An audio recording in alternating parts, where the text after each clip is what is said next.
বিদায় রোশনাই বর্তমানে স্টার জলসার বিগ বাজেটের ধারাবাহিকগুলোর মধ্যে একটি হলো রোশনাই। ধারাবাহিকটি বিগ বাজেট নিয়ে magic moments motion picture production হাউজের আন্ডারে স্টার জলসায় রাত 8:30 স্লটে পথ চলা শুরু করে। ধারাবাহিকে প্রধান চরিত্রে অনুষ্কা গোস্বামী, শন ব্যানার্জি এবং লেখা চ্যাটার্জি। ধারাবাহিকটি শুরু থেকেই টিআরপিতে লড়াই করে আস্তে আস্তে অনেকটা এগিয়ে এসেছিল, কিন্তু লাস্ট কয়েক সপ্তাহ ধরে টিআরপি চার্টে অনেকটাই পিছিয়ে। ইতিমধ্যেই জেনেছি ধারাবাহিক থেকে বিদায় নিচ্ছেন অভিনেত্রী অনুষ্কা গোস্বামী। এখন আর শুটিং ফ্লোরে দেখা যাচ্ছে না তাকে। তার পরিবর্তে দেখা যাবে জনপ্রিয় অভিনেত্রী তিয়াশা লেপচা। বর্তমানে তিয়াশা লেপচা রোশনাইয়ের চরিত্রে শুটিং করছেন। আগের এপিসোড ব্যাংকিং থাকায় এখনো পর্দায় দেখা যাচ্ছে অনুষ্কা গোস্বামীকে।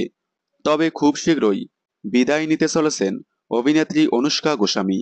আগামী 2রা ডিসেম্বর থেকে রোশনাই দেখতে পারবেন নতুন সময়ে রাত 10টায়। নতুন সময়ে নতুন চমকে দেখা যাবে নতুন রোশনাইকে। তাহলে আগামী 30শে নভেম্বর রোশনাই থেকে বিদায় নিচ্ছে অনুষ্কা গোস্বামী।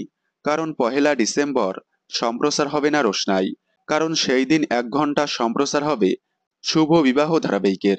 হয়তো লাস্ট 30শে নভেম্বর টিভির পর্দায় দেখা যাবে রোশনাই রূপে অনুষ্কা গোস্বামীকে। তারপর থেকে আর দেখা যাবে না তাকে। রোশনাই চরিত্রে অনুষ্কা গোস্বামীকে আপনারা কতটা মিস করবেন কমেন্টে জানাবেন। রোশনাই ধারাবাহিকের সকল আপডেট সবার আগে পেতে চ্যানেলটি সাবস্ক্রাইব করে পাশে থাকা বেল আইকনটি বাজিয়ে দিন।